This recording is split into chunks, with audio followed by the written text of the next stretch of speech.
ये तस्वीर आप सेव कर लीजिए और कई बार आपको ये तस्वीर मोटिवेशन के रूप में काम आ सकती है। उसके पीछे का कारण है इन तीनों की इंस्पायरिंग स्टोरी, क्योंकि कई बार आपको लगे कि अगर आप लो फील कर रहे हैं, आपको लगे कि किसी तरह की कमी है मुझ में और किसी तरह से मैं अपनी लाइफ में जो है वो कुछ कम पा रहा हूँ, कुछ कमतर हासिल कर रहा हूँ, उसमें आपको ज़रूर ये मोटिवेशन मिलेगी।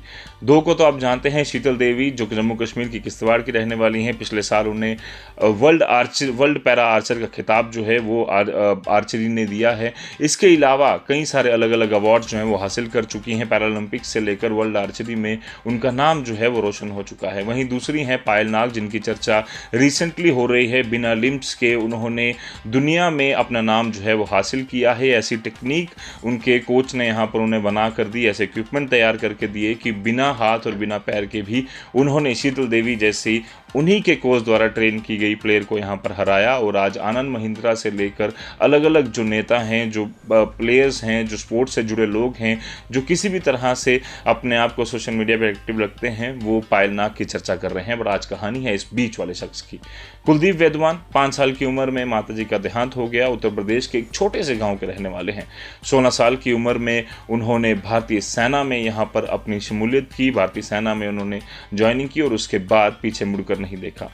मन था कि देश के लिए कुछ करें, उसके लिए लगातार वो काम करते रहे। पहले आर्चरी सीखी और उसके बाद नेशनल आर्चरी तक वो पहुंचे। लगातार अलग अलग यहाँ पर खिताब उन्होंने हासिल किए और उसके बाद भी उनकी भूख जो है वो ख़त्म नहीं हुई। उन्होंने वेदवान आर्चरी एकेडमी यहाँ पर शुरू की, जिसमें कई सारे प्लेयर्स को उन्होंने तैयार किया, जिसमें हमने देखा कि 300 से ज़्यादा प्लेयर्स जो हैं कुलदीप वैद्वान ने यहाँ पर तैयार किए। और इससे भी ज़्यादा मोटिवेटिंग स्टोरी इसलिए है क्योंकि लगातार हमने देखा कि कई सारे पैरा आर्चर्स जो हैं वो उन्होंने तैयार किए।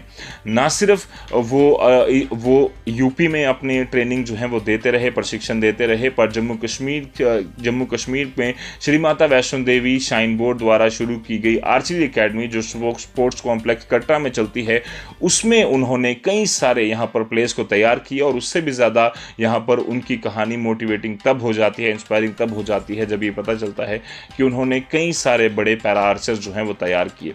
शीतल देवी सबसे पहले वो नाम है क्योंकि बिना हाथ उनके नहीं थे, पर बावजूद इसके कुलदीप वैद्वान ने उनके लिए स्पेशल इक्विपमेंट जो है वो तैयार किया ताकि वो अपने सपने जो हैं वो यहाँ पर जी पाएँ और उड़ान भर पाएँ। यही कारण है कि कुलदीप वैद्वान की जो स्टोरी है वो शीतल देवी की कहानी से यहाँ पर जुड़ती है। और वहीं अगर बात करें तो पायल नाग, कुछ साल पहले जब हम पायल नाग को श्री माता वैष्णो देवी श्राइन बोर्ड में प्रैक्टिस करते देख रहे थे तो ऐसा लग रहा था कि शायद कुछ ये अपनी ज़िंदगी में ज़रूर हासिल करेंगी, पर इतना बड़ा मंच और इतने बड़े खिताब तक वो पहुँच पाएंगी वो मुश्किल लग रहा था, क्योंकि ना तो उनके पैर थे और ना ही उनके हाथ। और एक कुलदीप वैद्वान ने उनके लिए स्पेशल इक्विपमेंट तैयार किए, जिससे वो पूरी तरह से आर्चरी जो है उन प्लेयर्स के साथ खेल पाएँ जो कहीं ना कहीं अपनी परेशानियों से जूझे। और उसके बाद शीतल देवी को ही पायल नाग ने हराया। इसलिए कुलदीप वैद्वान की स्टोरी यहाँ पर काफ़ी ज़रूरी है। और मुझे लगता है कि जो चक दे इंडिया के कबीर खान थे, उनसे भी ज़्यादा इंस्पायरिंग स्टोरी कुलदीप वैद्वान की है। और बॉलीवुड को इन पर तो फिल्म